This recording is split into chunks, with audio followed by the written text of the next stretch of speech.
The morning alarm on Station Theta 9 screeched like a dying Vorthian sandweasel, and Captain Silmora wanted to throw her datapad at the nearest wall. She didn't, of course. That would be unprofessional. And expensive. Another rotation, another headache, she muttered, her three-fingered hand rubbing the ridge above her compound eyes. The Galactic Military Academy never slept, which meant neither did she. 30 cycles of teaching young idiots how not to blow themselves up in zero-gravity combat. And what did she have to show for it? Gray scales, a bad attitude, and a drawer full of confiscated contraband that would make a smuggler weep with envy. The station hummed around her, a massive wheel spinning in the void between 3-star systems. Neutral ground. Safe ground. Or at least, that's what the brochure promised. Shilamura had seen enough combat to know that safe was just a word politicians used when they wanted you to let your guard down. She shuffled into her uniform, checked her teeth in the mirror, still sharp, good, and headed for the morning briefing. The corridor stretched before her, lined with observation windows that showed the black velvet of space sated with distant suns. Cadets from 40 different species passed her in the halls. Tall ones, short ones, ones that floated, ones that skittered. The Academy took them all. Well, almost all. Lieutenant Vorn nearly crashed into her, his 6 legs scrambling for purchase on the smooth floor. Captain, we have a situation. We have a situation every day, Vorn. Be specific. It's the artifact, the one they brought up from Kepler 7. It activated. Zilmora stopped walking. Her spine went rigid. Activated? Vorn, that thing has been dead for 3 million years. Our best scientists couldn't even figure out what it was made of, let alone turn it on. I know, but one of the cadets, she was running standard materials analysis for her xenoarchaeology practical and you need to see this. The lieutenant was practically vibrating with anxiety. That wasn't good. Vort had survived 2 border wars and a containment breach with a Helix plague ship.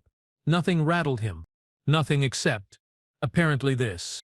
Silmara broke into a run.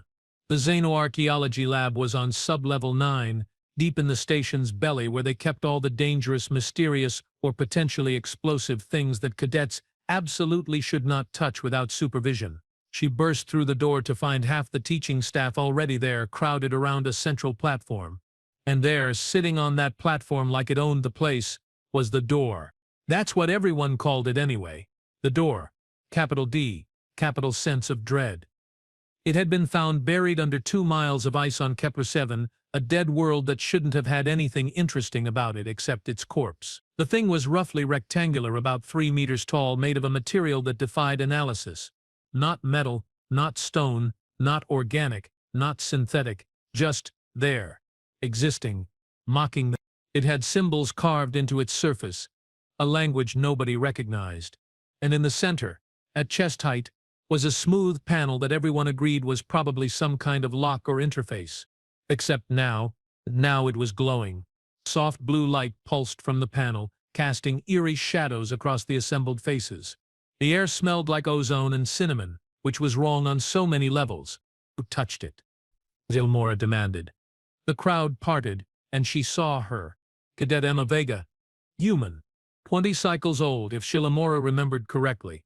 Short for her species, with dark hair pulled back in a regulation bun and brown eyes that were currently very, very wide. The human stood frozen, her hand still extended toward the panel, looking like she'd just realized she'd grabbed a live plasma conduit. I didn't mean to. Emma blurted. I was just taking readings. Standard protocol. I didn't even touch it, I swear. My scanner was 10 centimeters away and it just lit up. Step back, Cadet, Shilamura ordered. Emma scrambled backward, nearly tripping over her own feet. The moment she moved, the light dimmed. Not off, but definitely less enthusiastic. Interesting. Someone get Professor Collix down here, Zilmora said, and clear the room. Everyone except essential personnel out, now. The cadets didn't need to be told twice. They fled like someone had announced a pop quiz on quantum mechanics. Within 2 minutes, the lab was down to Zilmora, or an Emma, who looked like she wanted to be anywhere else, and 3 senior faculty members who specialized in ancient technology. Professor Collix arrived 5 minutes later, his hover chair whirring softly as he glided into the room.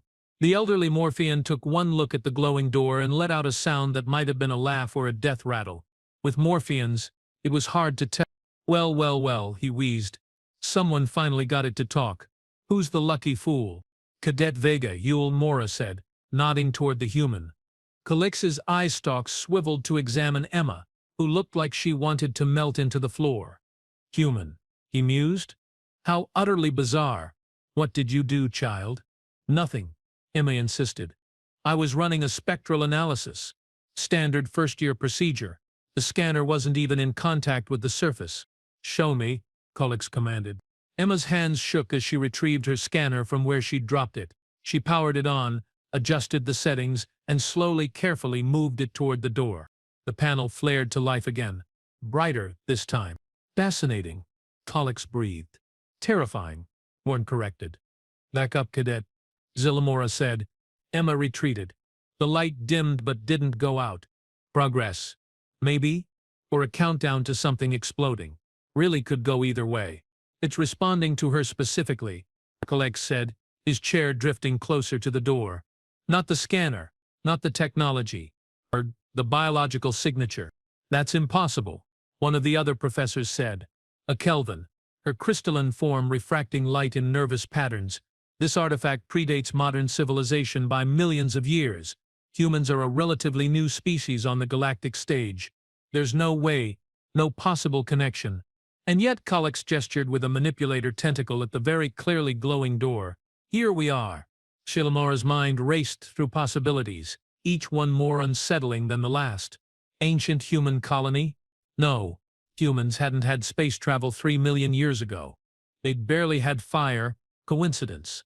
The universe was big, sure, but this was pushing it. Genetic compatibility with a lock system from a dead civilization? What in the seven hells was going on? Cadet Vega, she said slowly. I want you to approach the door. Slowly. Don't touch anything. Just get close enough to see what happens. Emma looked at her like she'd suggested juggling live grenades. Captain, with respect, that sounds like a terrible idea. Noted. Do it anyway. You know, I really thought joining the Academy would involve less potentially fatal ancient artifacts, and more, I don't know, learning to fly ships. Welcome to xenoarchaeology, kid. Born, get a medical team on standby, and an evacuation plan, and maybe a priest. Can't hurt. Emma took a deep breath, squared her shoulders, and walked toward the door like she was approaching a firing squad. 2 steps. 5, 10, the light grew brighter with each movement, pulsing in rhythm with something. Not her heartbeat exactly, but close. When she was half a meter away, the panel suddenly split open. Everyone jumped. Vorn actually yelped, which he would later deny under oath. The panel folded outward like a mechanical flower, revealing a smooth surface beneath, and on that surface, in letters that glowed the same blue as the light, words appeared, not in the ancient script carved on the outside, not in any known language actually, but somehow, impossibly, everyone in the room could read them. Place hand here for identification, Zillamora read aloud. It's translating. How is it translating? We don't even know what powers this thing.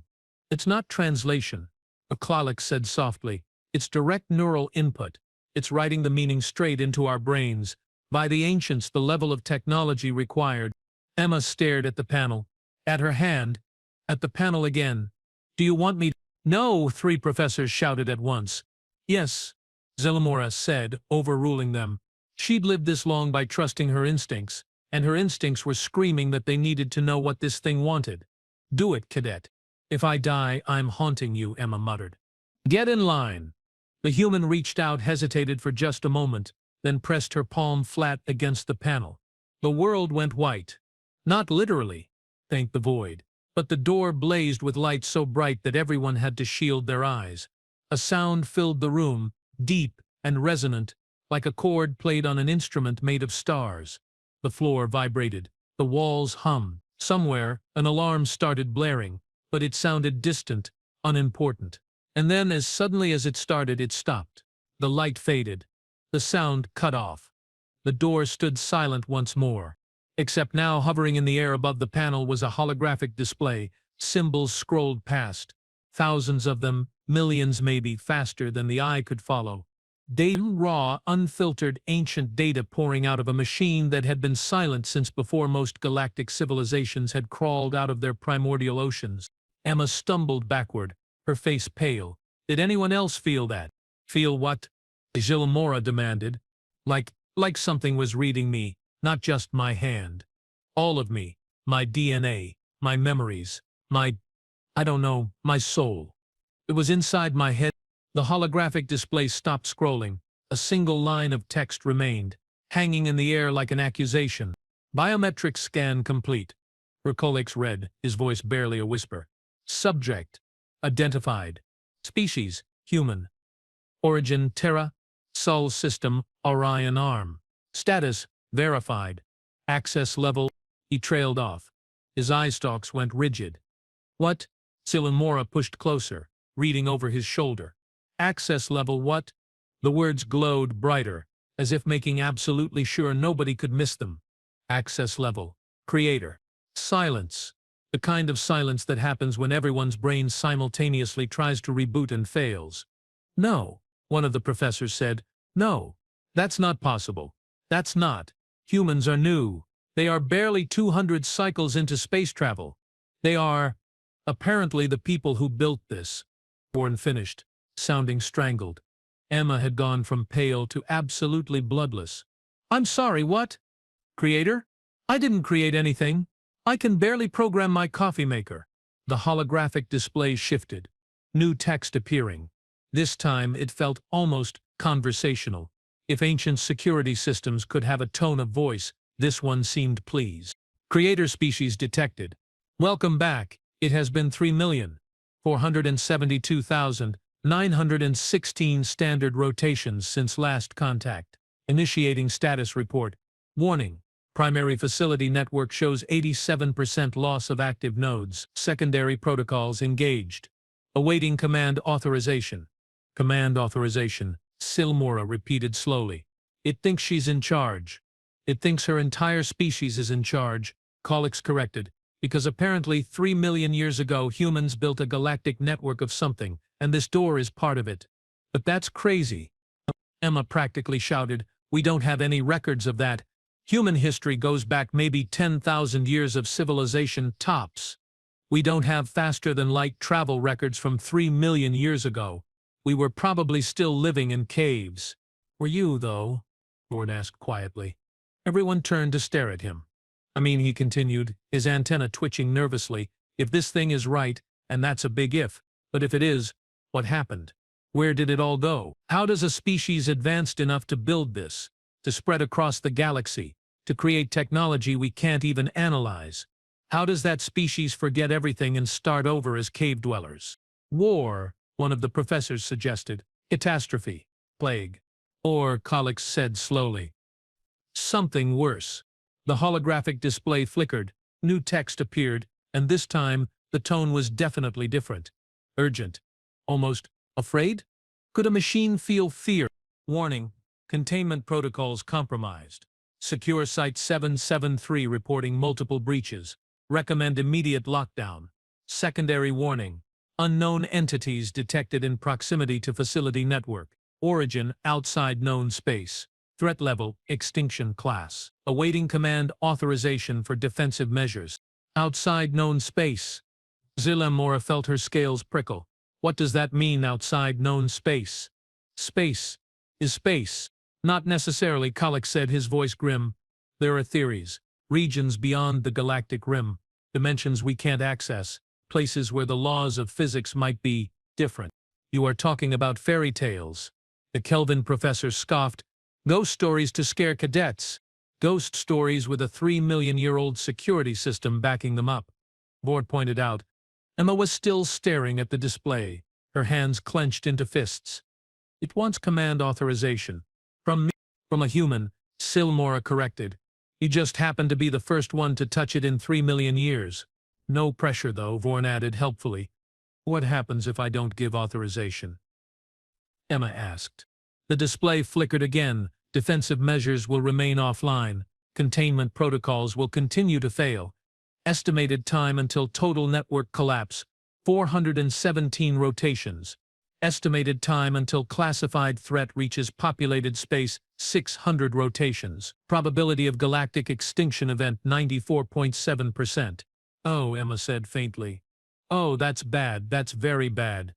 Everyone stay calm, Selamora ordered, despite the fact that her own hearts were trying to hammer their way out of her chest. Cadet, step away from the door, slowly. We need to inform High Command. We need experts. We need time we don't have, Colix interrupted. If this system is accurate, and I have no reason to believe it's not, we are looking at a countdown to something that makes every war in recorded history look like a schoolyard scuffle. Based on what? A talking door? Ancient propaganda? But even as she said it, Selamora didn't believe it. The door had been dormant for millions of years. It had no reason to lie, no reason to create false threats. Unless it was a trap. Unless this was all some elaborate test or weapon or… Emma stepped forward again. What are these defensive measures? What was this network designed to do? The holographic display shifted, showing a map, not just any map. A map of the entire galaxy.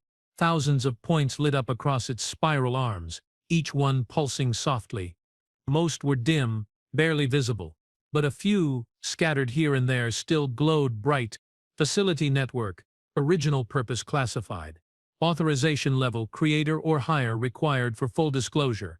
Partial information, the network was designed to protect, to preserve, to ensure survival against threats beyond conventional comprehension. 300,000 facilities constructed. Current status 497 active, containment holding at 13% efficiency.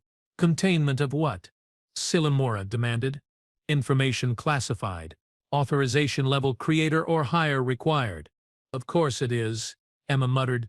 She ran a hand through her hair, dislodging her regulation bun.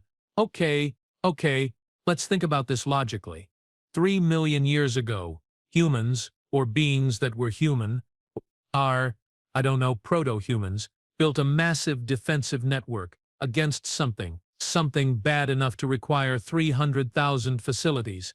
And now that network is failing, and whatever it was keeping out is coming back. That about sums it up, Orn said.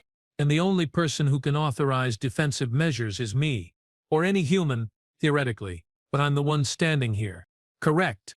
And if I don't, everyone dies. Eventually, in about 600 rotations. According to the door, yes, Emma laughed. It was not a happy sound. You know what? I hate xenoarchaeology. I hate ancient artifacts. I hate mysterious technology. I hate all of this. Feelings mutual, kid, Selamora said. But here we are. The human closed her eyes, took 3 deep breaths, and opened them again. When she spoke, her voice was steady. What happens if I give authorization? What does that actually mean? The holographic display pulsed. Command authorization will restore your access to the facility network. You will be granted full administrative control. All remaining facilities will recognize your authority. Emergency protocols will activate. Defensive systems will come online. The network will fight. Fight what? Information classified. Authorization level, creator or higher. Yeah, I got it, Emma interrupted. So basically, I'm supposed to reactivate a 3-million-year-old weapons system without knowing what it's designed to fight, based on the word of a door that thinks my species used to rule the galaxy. When you put it that way, Vord said weakly, it does sound rather ill-advised. But what choice do we have? Colix countered. If there's even a chance this threat is real, can we afford to ignore it? If there's even a chance this is a trap, can we afford to spring it? Selamora shot back. They stared at each other, 2 veterans of 100 conflicts, weighing scenarios that neither of them were qualified to handle. This was beyond them, beyond anyone, really. This was the kind of decision that should be made by councils and committees and people with way more authority than a captain and a professor. Except they didn't have time for that. Emma walked back to the panel. Before I do anything stupid, I need to know one thing. This threat, this extinction class event you keep mentioning, is it already happening? Are people dying right now because of containment failure? The display hesitated. Then, negative. Current breaches are contained to uninhabited regions. However, expansion is exponential. First populated system will be reached in approximately 580 rotations. So we have time. Not much, but some. Affirmative. Then here's what we are going to do, Emma said, her voice taking on a tone Zilmora had heard before. Command voice. The voice of someone who'd made a decision and wouldn't be moved. I'm going to give partial authorization, enough to stabilize the network, enough to buy us time to figure out what's actually happening. But I'm not activating any weapons. I'm not starting any fights. Not until I understand what we are dealing with. Can you do that? Partial authorization. The display flickered uncertainly. Request is unconventional, but within acceptable parameters. Warning: partial authorization may be insufficient for complete threat containment. Then we will deal with that when we have to. But I'm not going to blindly activate a doomsday weapon because a door told me to. I'm human. Apparently that means something, and humans. We ask questions. We demand answers. We don't just follow orders, even from our own ancient technology. She placed her hand back on the panel. Partial authorization granted. Stabilize the network. Maintain current containment protocols. Do not, and I mean do not, engage in any offensive action without further explicit command from me or another authorized human. Understood. Command received. Processing. Partial authorization accepted. Network stabilization initiated. Estimated completion 72 hours. Awaiting further orders. The light faded from the door. The holographic display winked out. Just like that, it was over.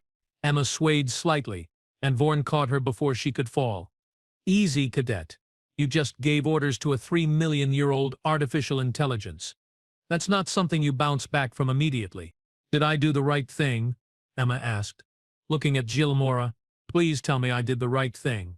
Zilmora looked at the door, at the human cadet, and her colleagues who were all staring with various expressions of shock and horror.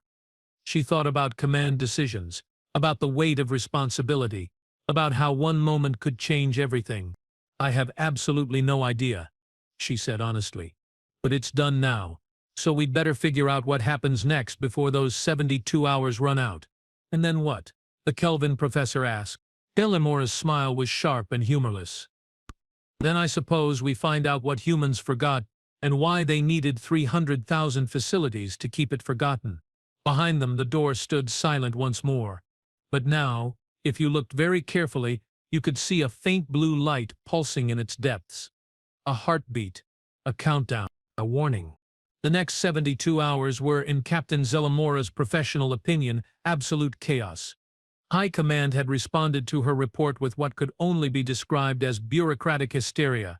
Within 6 hours, Station Theta 9 was crawling with generals, admirals, scientists, politicians, and at least 3 delegations of religious leaders who were convinced the door was either divine judgment or demonic invasion. Possibly both. Emma Vega, meanwhile, had been confined to quarters, not arrested. Exactly. More like protectively sequestered for her own safety and the security of the station, which was fancy talk for house arrest. Zilmora didn't like it. The kid had handled herself well under pressure, made a smart call when everyone else is panicking, and now she was being treated like either a weapon or a bomb. Maybe both. This is ridiculous, Zilmora grumbled, pacing outside the conference room where the High Command was currently arguing about jurisdiction. Through the door she could hear raised voices in at least 6 different languages. We should be investigating the network, not fighting over who gets to control it.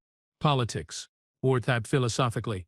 He'd taken up position beside her, his 6 legs folded in a posture that suggested extreme patience, or extreme boredom.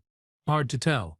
Everyone wants to be the one who saved the galaxy, or at least get credit for it, while the actual threat gets closer every second. Also, yes. The door opened, and Professor Collix wheeled out, looking even more ancient and tired than usual. They are bringing in more humans, he announced without preamble. 15 of them. Military, civilian, scientists. They want to see if the door responds to all humans or just Cadet Vega. That's actually smart, Zilmora admitted grudgingly. They also want to move the door to a secure military facility.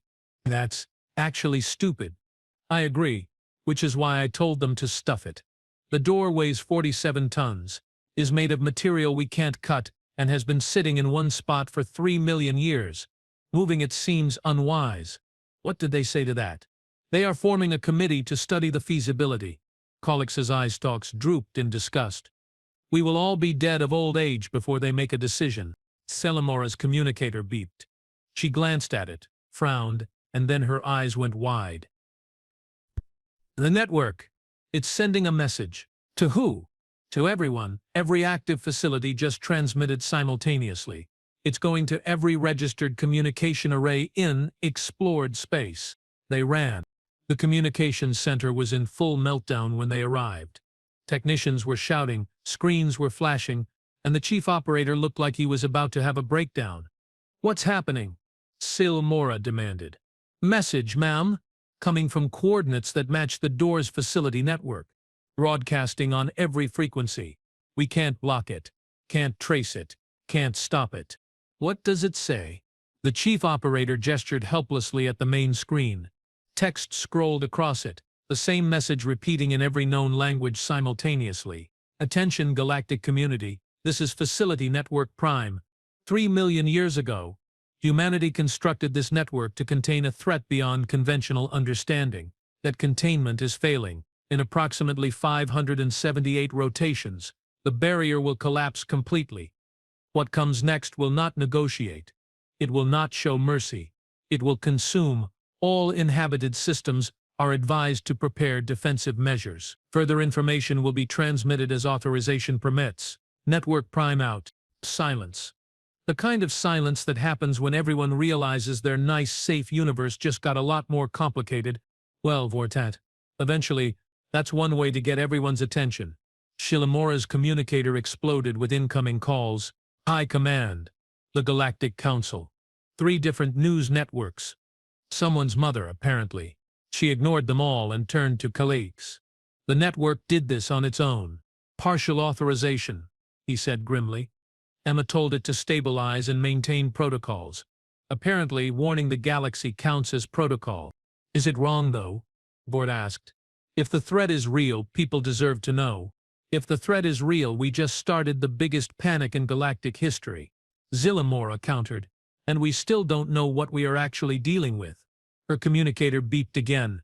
This time it was a priority override from the detention level. Emma's quarters. Captain, you need to get down here. The cadet, something's happening. Zilamora ran for the 3rd time that day. She was getting too old for this.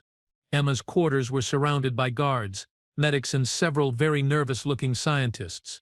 Through the observation window, Singbora could see the human girl sitting on her bunk, eyes closed, head tilted back, soft blue light emanated from her skin, pulsing in rhythm with her breathing. How long has this been happening? Silmora asked the medical officer. Started 2 minutes ago. Right when the network sent that message, her neural activity is off the charts. It's like her brain is processing 1,000 conversations at once. Is she in pain? Scans say no. But Captain, this isn't natural. Something is communicating with her. Through her. The light faded. Emma's eyes opened.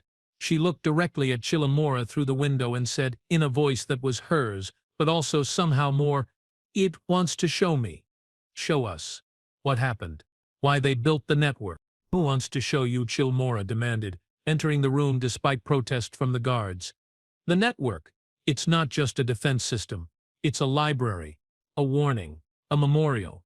Emma stood up, movement smooth and controlled in a way that set off alarm bells in Chilamora's head. 3 million years ago, humanity reached the stars.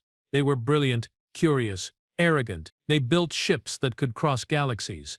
They mapped dimensions. They touched the fabric of reality itself. Emma, are you okay? And they found something. In the space between spaces. In the void beyond voids. Something that noticed them back. The lights in the room flickered. The air grew cold. Emma's eyes had gone distant, seeing something no one else could. They called it the Hollow. Not because it was empty, but because it made things empty. It consumed information, matter, energy, thought, existence itself. Wherever it touched, reality became nothing, not destroyed. Worse, unmade, like it never existed at all.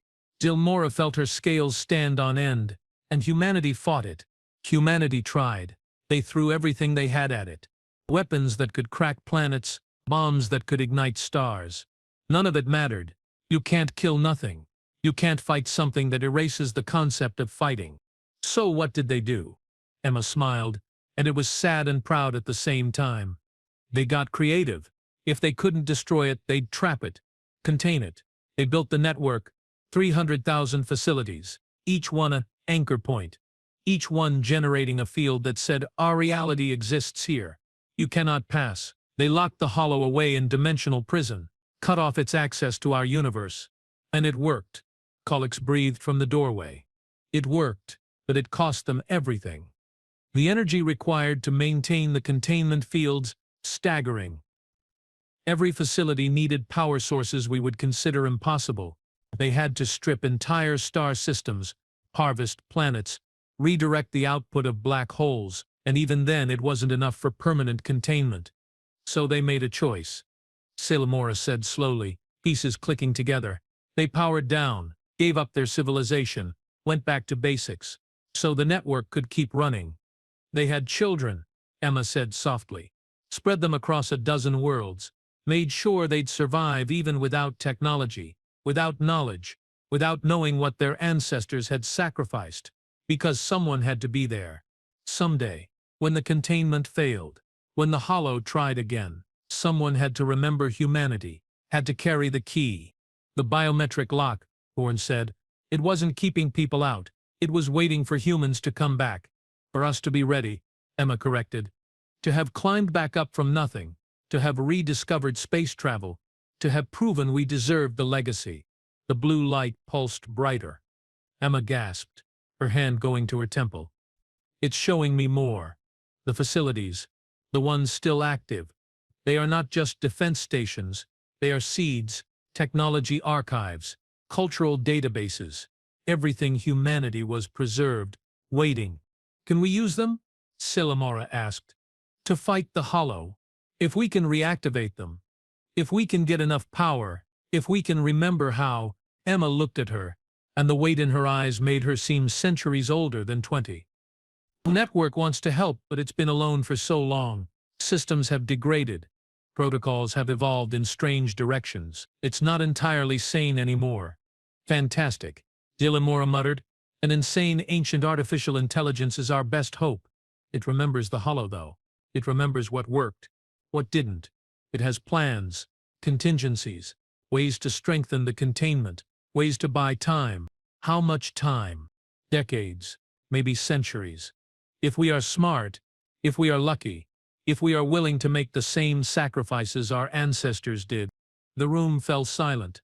Outside, Silmora could hear the station's alarms, the commotion of a galaxy in panic, the sound of everything changing all at once. What do you need? She asked finally. Emma's smile was grateful.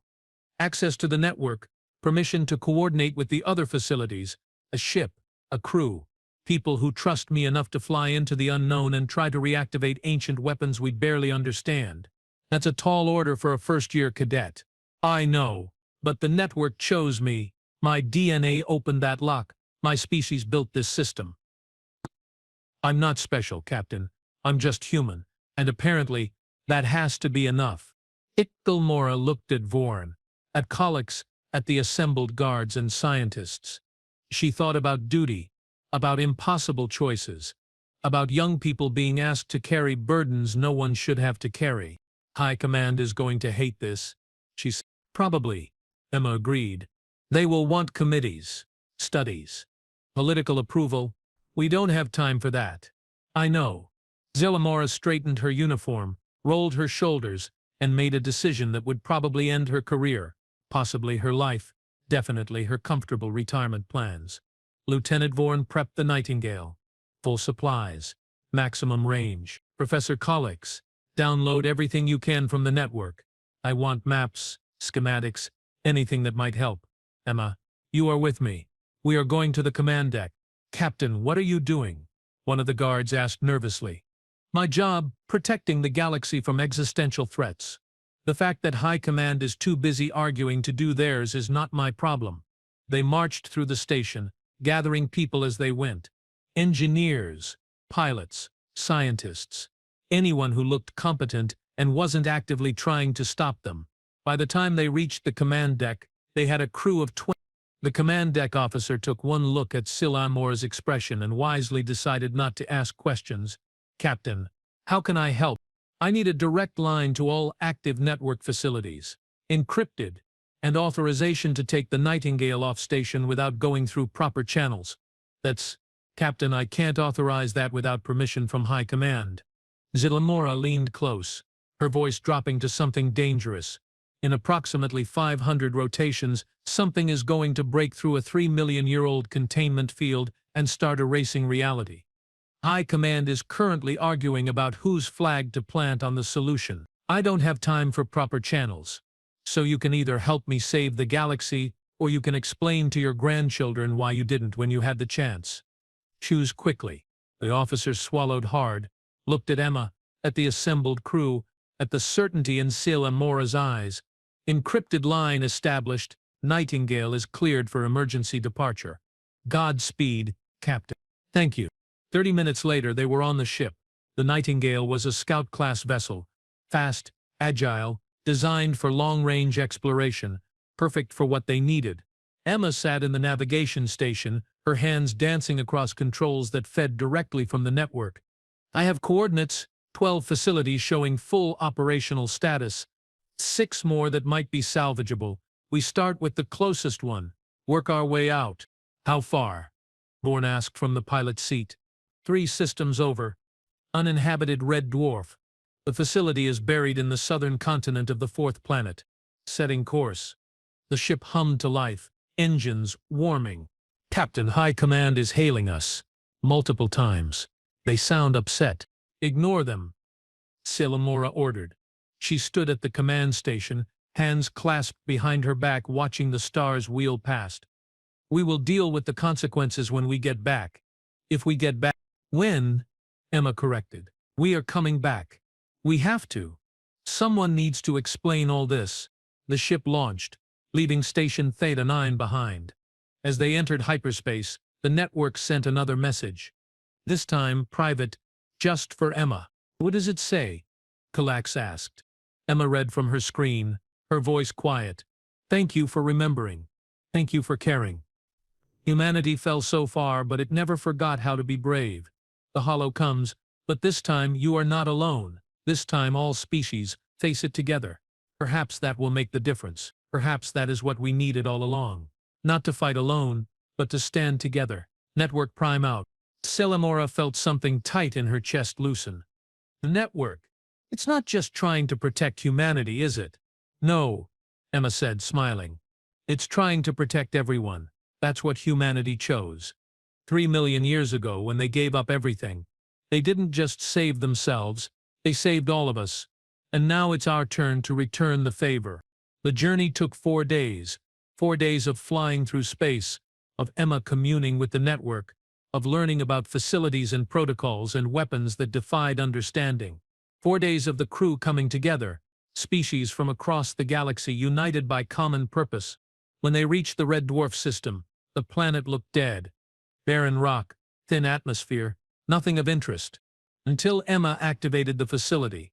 The ground split open. A structure rose from the depths, smooth and gleaming despite 3 million years of burial. Lights flickered on. Systems came online. The facility sang with power. It's beautiful, Bourne whispered. It's a weapon, Kalax corrected. It's hope, Emma said. 1 down, 17 to go. Over the next 6 weeks, they repeated the process. Planet after planet, system after system, each facility they activated made the network stronger, made the containment more stable, bought them more time. Other ships joined them. Once High Command realized what they were accomplishing, they'd stopped trying to recall them and started sending support. Human ships, alien ships, freighters converted to science vessels, all working together. The galaxy was waking up, learning about the Hollow, learning about humanity's sacrifice, learning about the network. And slowly, carefully, they were pushing back. On the 67th day, Emma stood in the command center of Facility Network Prime, the largest and oldest of all installations. Around her, representatives from 40 species watched as she placed her hand on the main control panel. Full authorization granted, she said clearly. Network Prime, activate all defensive systems. Reinforce containment protocols. Show us what you have got. The galaxy lit up. 300,000 points of light, most dim but growing brighter. The network, waking after eons of sleep. In the void between spaces, in the place where the hollow waited, the prison walls grew stronger. Not enough to hold forever, but enough for now. Enough to give them time. Time to learn. Time to prepare. Time to stand together. Captain Zillamora watched from the Nightingale's bridge, a smile crossing her scaled face. Never thought I'd see the day. Humanity saving the galaxy by leaving instructions in a door. They left more than instructions, Orthe said. They left hope, the knowledge that even when everything is lost, you can start over. Build back, become something new. In the hollow, Collix asked, what happens when it tries again? Emma's voice came over the comm, strong and certain. Then we will be ready. All of us. Together. Because that's what humanity learned 3 million years ago. You don't fight the dark alone, you bring friends. Zillamora laughed, a genuine sound of relief and joy. Friends, I like that. The Galactic Defense Initiative has a nice ring to it. Too formal, Bourne suggested. How about the Network Alliance? The Coalition of Remembered Species, Collix offered. Or, Emma said, humor in her voice, we could just call ourselves what we are. Different species, different worlds, same goal. We are not an alliance or coalition. We are a community. The Hollow tried to unmake existence. We are choosing to protect it. All of it. Every world, every life, every dream. The community it is. Zillamora agreed. Simple. Direct. True. Around them the galaxy pulsed with light. 300,000 facilities. Standing watch. Millions of ships. Flying between them. Billions of beings. Working together. The Hollow would come again. Someday. Maybe in years. Maybe in centuries. But when it did, it would face something it had never encountered before. Not one species, desperate and alone, but a galaxy, united and determined. And that, Captain Zillamora thought, made all the difference. 3 months later, Emma Vega graduated from the Academy with highest honors. Her thesis on ancient human civilization and the network was published across 30 worlds. She was offered positions with 12 research institutions, military commands, and governments. She turned them all down. Instead, she joined the Network Corps, the new organization dedicated to maintaining and studying the facilities. She traveled from system to system, teaching others, learning more, growing into her role as bridge between ancient humanity and the present. Zillamora visited her once, on a remote facility in the Outer Rim. They sat on the observation deck watching stars wheel overhead. Any regrets? Zillamora asked. Emma considered the question. I wanted a simple life. Learn to fly ships. See the galaxy. Maybe fall in love. Instead, I became the face of humanity's ancient legacy and helped prevent galactic extinction. That's not a no. No, Emma agreed, smiling. It's not, but, you know what? My ancestors gave up everything so we could live, so we could choose our own paths. The least I can do is honor that sacrifice. Use the second chance they gave us to make something good. You did make something good, kid. The community. The network. Hope. We made it, Emma corrected. All of us. Together. They sat in comfortable silence, two beings from different worlds, watching the light of ancient humanity's greatest achievement pulse in the darkness. The Hollow waited beyond the walls. Patient. Hungry. Inevitable. But for now the walls held. And the galaxy lived. And that was enough.